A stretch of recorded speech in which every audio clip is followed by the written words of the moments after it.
Hello, hey. Dearly beloved, we are gathered here today to witness the marriage of Rebecca Birch and Chris O'Neill. We have come from near and far to celebrate this day. By plane, train, and automobile, we have journeyed many miles from the corners of our world to take part in this ceremony. And in a way, we have traveled even further than from far-off and exotic Shropshire. Our journey started before we even got on the plane, before we got out of bed that morning, before we even knew anyone was getting married. The journey that brought us here started well before that. We've each had a long path through the cosmos, the years of our lives that we have breathed and struggled and loved and wept. We've each had our own melody in life's orchestra.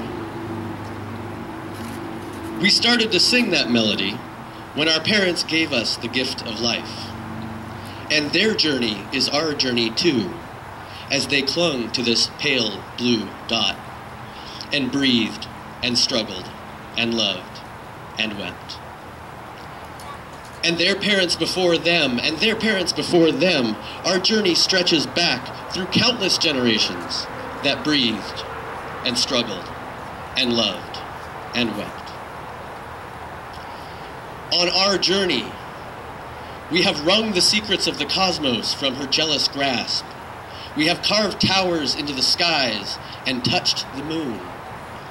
We have left lonely footprints in the African rifts, fled in terror from cruel fangs, crawled on our bellies through the primordial mud, and drifted dreamlessly through the endless seas. And every stanza of that symphony, every step of that journey, breathed and struggled and loved and wept. And every one of them strove to add their voice to the song of life and to pass that song on to their children. This unbroken melody, this greatest arrangement, has reached across time and space to bring us together with Rebecca and Chris right here, right now. Rebecca and Chris, love has led you to this point in your journeys. Through this ceremony, you make your commitment to that love. I am sure that you already know that yes, love is patient, love is kind. You will also find that love is dirty socks on the bathroom floor and funky hairballs in the shower drain. Love will bring you unparalleled joy as you witness beauty through shared eyes. And love will bring you limitless agony as you grapple with the terror of loss. You have no choice but to follow it, because for creatures such as we, the vastness of the cosmos is only bearable through love. Love has led you to this point, but from this day forward, you must choose how you will live that love. Today, you make a pledge to each other and to these assembled witnesses. You will pledge how you will live your lives together. Rebecca and Chris, would you please prepare your vows?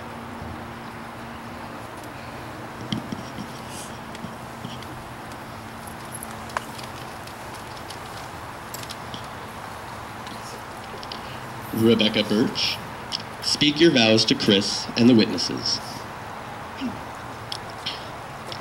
Chris, the first time we hung out alone, we sat on your bed, and I explained to you why you and me would never work out.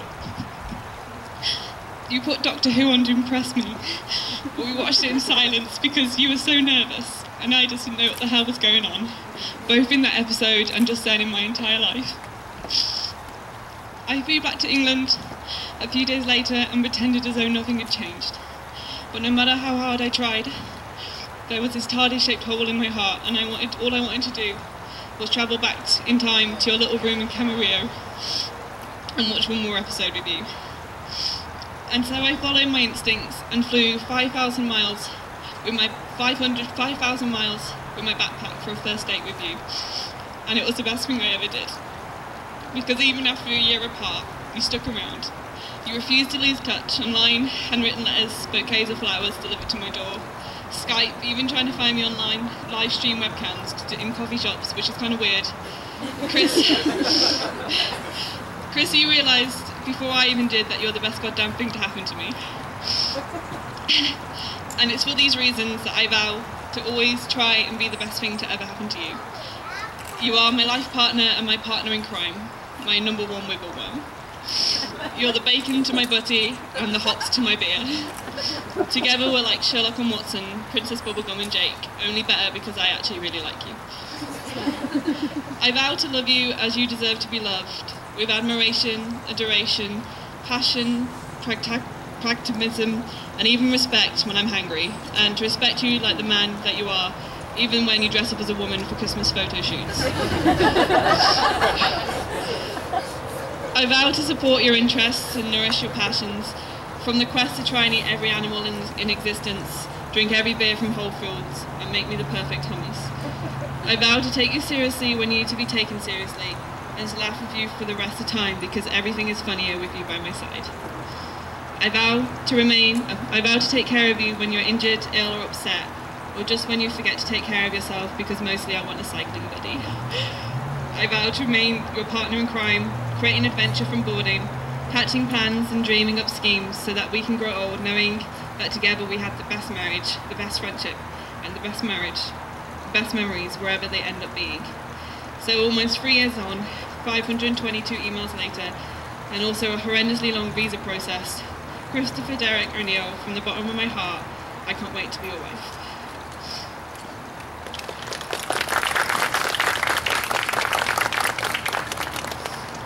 Chris O'Neill, speak your vows to Rebecca and the witnesses. I don't know how I'm going to follow that, actually.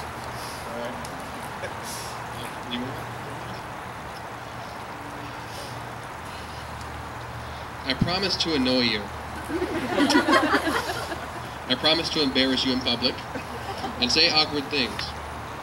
You'll need to explain to your friends the way I am on occasion. You'll roll your eyes, shake your head, release a sigh that says, bloody hell, he's at it again. I promise to smile, laugh, and sigh along with you. To apologize when I've made your friends question my mental state. Most of all, I promise to be myself, because you have allowed me to be me. I'm sorry, Rebecca, but when you question what I may or may not be thinking, when I tell your friends that my dad is from Leeds, or ask for the definition of a bacon butty, for all of you Americans, it's a sandwich. It's your fault. I promise to always be comfortable around you, and to put you in far, far more awkward situations as time progresses. You, however, can expect from me loyalty and a never-ending well of awe, inspiration, and adoration, because I cherish and I love you. You are the Rosetta Stone that translates me for the real world. Fate isn't an idea I subscribe to, but I know you do. If we were meant to be, and if we were fated to be together, then I believe this excerpt from Haruki Murakami's Kafka on the Shore succinctly marries our ideologies. According to Aristophanes, in Plato's The Banquet, in the ancient world of legend, there were 3 types of people. Each person was made out of the components of 2 people. Everyone was happy with this arrangement and never really gave it much thought. But then God took a knife and cut everyone in half, right down the middle. So after that, the world was divided, just into male and female. The upshot being that people spend their time running around trying to locate their missing half. I promise that I will never forget the moment I saw you, the moment that we locked eyes and I found my missing half. Rebecca Louise Birch, I am the boy who waited. I am the Watson to your Sherlock. I have been waiting for you for this day for far longer than I've walked the earth. And I can't wait for you to be my wife. I can't wait for you to be my husband.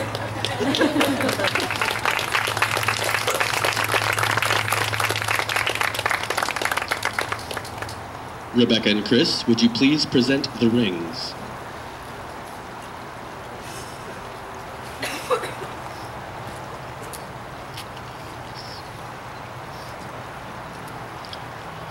Like the flesh from which we are wrought, the gold in these rings was forged in the heart of a dying star.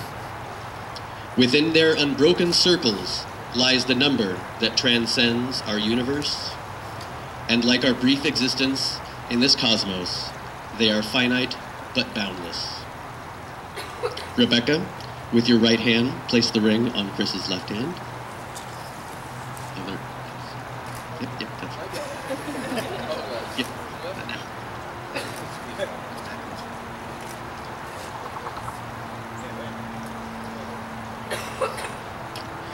And Chris, with your right hand, place the ring on Rebecca's left hand.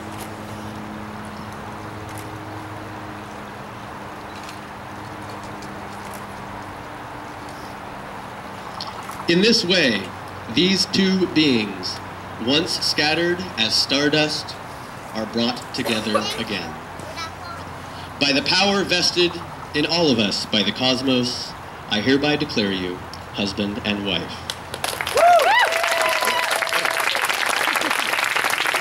You may now express your affection in any physical manner that will not get you arrested.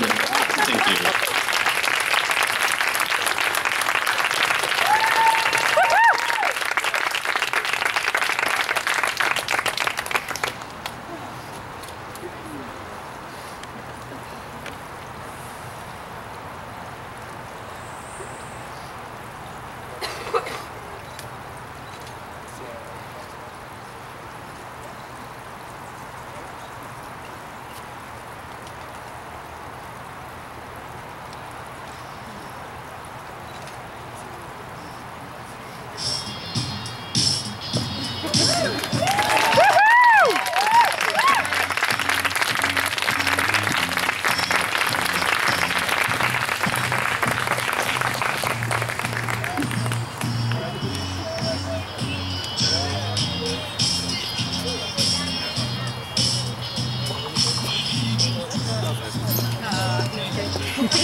Yeah, you're supposed to be the other